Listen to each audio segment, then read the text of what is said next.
আসসালামু আলাইকুম। আশা করি আপনারা সবাই ভালো আছেন। তো আপনারা বুঝতেই পারছেন আমি কী বিষয় নিয়ে কথা বলবো। আসলে আমার কাছে একটা সার্কিট ব্রেকার এসেছিল। তো আমি সার্কিট ব্রেকারটা পোস্টমর্টেম করব এবং আপনারা অবশ্যই শুনেছেন যে আ শর্ট সার্কিট থেকে আগুন লাগা বা বৈদ্যুতিক শর্ট সার্কিটের কারণে বাসাবাড়িতে আগুন লেগেছে। এই কথাটার সাথে অনেকেই পরিচিত। তো সেক্ষেত্রে কীভাবে এই আগুনটা লাগে বিষয়টা আমি আপনাদের মাঝে শেয়ার করব। যারা অবশ্যই টিভি, ফ্রিজ, এসি আপনাদের বাসাবাড়িতে সবারই আছে। তো এগুলোর কারণেই কিন্তু শর্ট সার্কিটটা হয়। যখন একটা আ আ শর্ট সার্কিটটা হওয়ার কারণ হচ্ছে আপনি যখন একটা লুজ একটা মাল্টি-ফ্লাগ আপনি ফ্লাগ লাগাচ্ছেন কিন্তু স্পার্কিং দিচ্ছে, লুজ দিচ্ছে, ফ্যার, ফ্যার আওয়াজ দিচ্ছে। আপনারা নিজেও শুনেছেন বা নিজে দেখেছেন।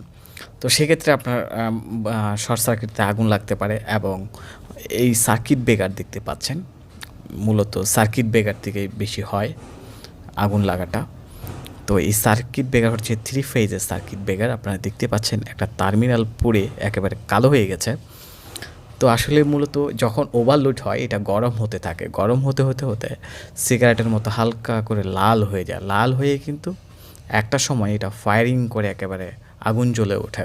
তখন ওই আগুন নিবানোর মতো কোনো পরিস্থিতি থাকে না তৎক্ষণাৎ। তো সেক্ষেত্রে সেইভাবেই কিন্তু মূলত শর্ট সার্কিট থেকে আগুনটা লাগে। আর বাসাবাড়িতে আপনারা দেখতেই পাচ্ছেন কী পরিমাণ এটা যে পড়েছে।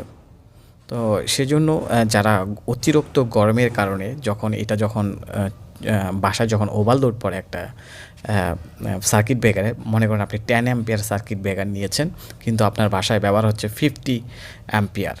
তো সেক্ষেত্রে ওই ব্রেকারটা কিন্তু অনেক লোড সহ্য করতে না পেরেই কিন্তু এটা ফায়ারিং করে আগুনে পড়ে যায়। তো সেক্ষেত্রে আপনারা ব্রেকার যখন লাগাবেন ভালো মানের ব্রেকার লাগাবেন। আর হচ্ছে আপনারা এই ব্রেকারগুলো একটু চেক করে নেবেন অন্তত গরমকালে, যেটা দেখা যাচ্ছে অতিরিক্ত তাপমাত্রার কারণে কিন্তু ব্রেকারগুলো নষ্ট হয়। দেখা যাচ্ছে প্রাকৃতিক একটা গরম থাকে এবং এটা যখন রান হয় তখনও একটা কিন্তু গরম তৈরি হয়। তো সেক্ষেত্রে দুটাই মিলে কিন্তু ওভারঅল এটা কিন্তু উত্তপ্তের মাধ্যমেই কিন্তু এটা ফায়ারিং হয় বেশি।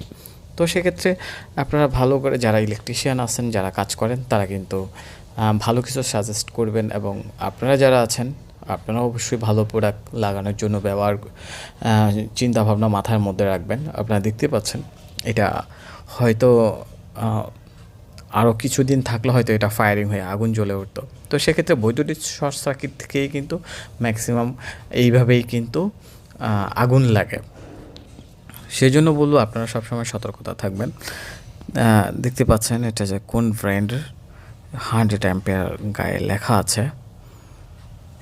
তো আপনার মাল্টিপ্লাগ থেকেও আপনার ফায়ারিং করতে পারে।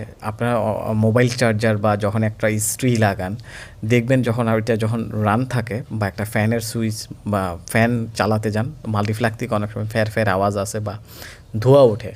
কিন্তু ওই ধরনের মাল্টিপ্লাগ কিন্তু ব্যবহার করা খুব ঝুঁকিপূর্ণ। এই ধরনের মাল্টিপ্লাগ আমি সাজেস্ট করব না আপনারা ব্যবহার করেন। এগুলো অবশ্যই ফেলে দেওয়া ভালো। ভালো মানের মাল্টিপ্লাগ ব্যবহার করবেন, কারণ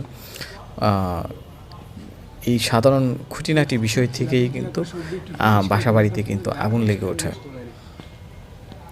তো আপনারা দেখতে পাচ্ছেন, ভালো করে লক্ষ্য রাখুন কীভাবে যে পুড়িয়ে গেছে।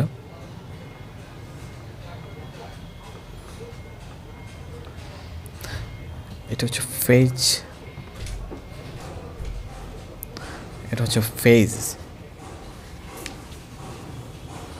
তো আশা করি ভালো করে বোঝাতে পেরেছি। আল্লাহ হাফেজ, ভালো থাকবেন।